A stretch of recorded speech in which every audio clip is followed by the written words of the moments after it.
What is up, guys? Welcome on back to TK's Garage. And I know a word that a lot of the executives are probably pissed off at me that I say a lot is 426. I could probably, I can just see the eye rolls and the stress in their chest now with me saying it. Anyways, we're talking about that because I got some information in today and it does back up previous things that Butter the Insider said and stuff that I reported. And it looks like Butter the Insider might be right. We're going to talk about this and whether or not we might see it at Roadkill Nights right after this.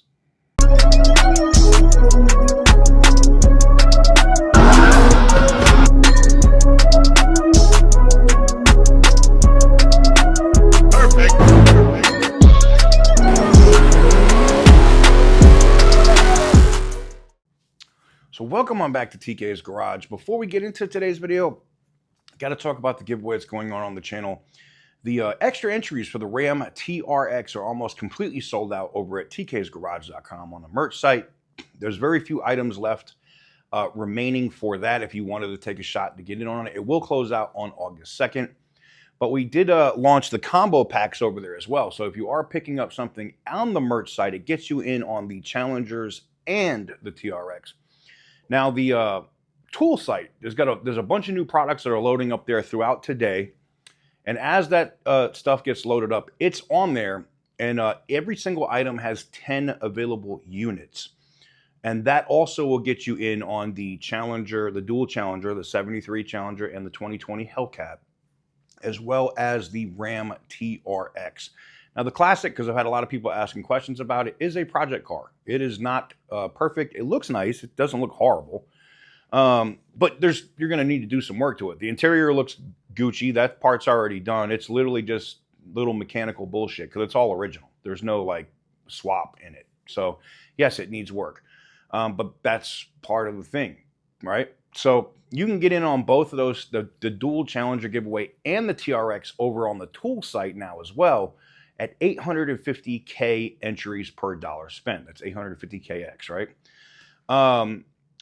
By just going to either or. You can pick up what's left. If the stuff on the merch site is sold out, you have another option. You can go over to the tool site, tk'sgarage.bigcartel.com before it closes out. And good luck. Links are in the description down below.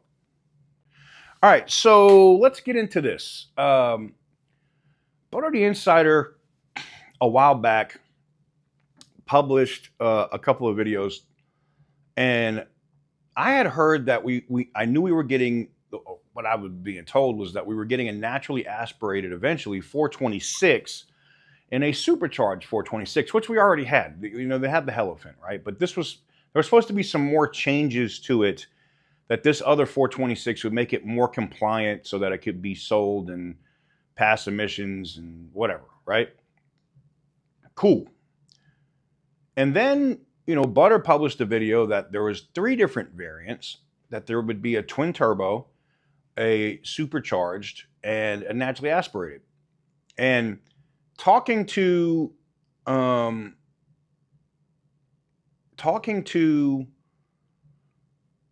of the sources today, right?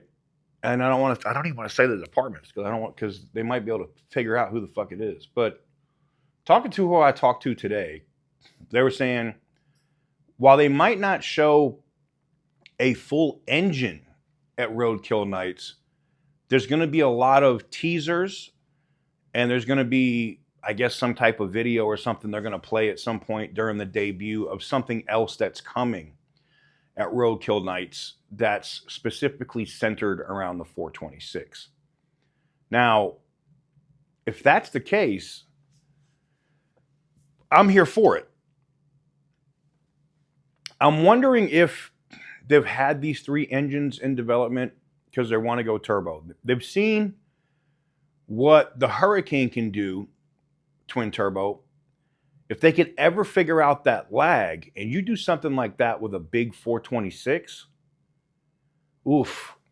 I mean, that would be, I think that would like supplant, I think it would destroy even what the previous Elephant was capable of putting out. I'm thinking, you know, like 1,300 horsepower stock type of shit with a twin turbo V8 of an engine of that size.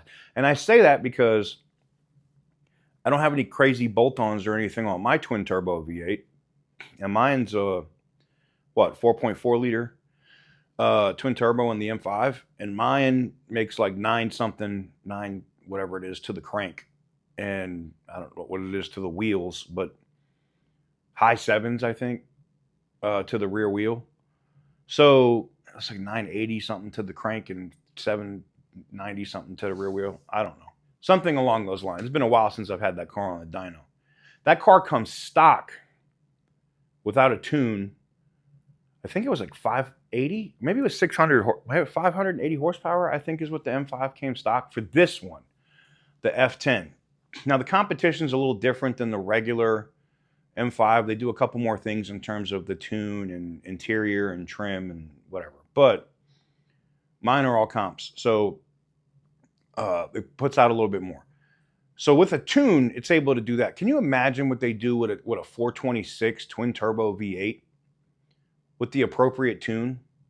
I mean, shit, if that engine is putting out 9 something to the crank there, could you imagine what a Elephant with not a Elephant, but a 426 with 2 big turbos on it puts out at the crank?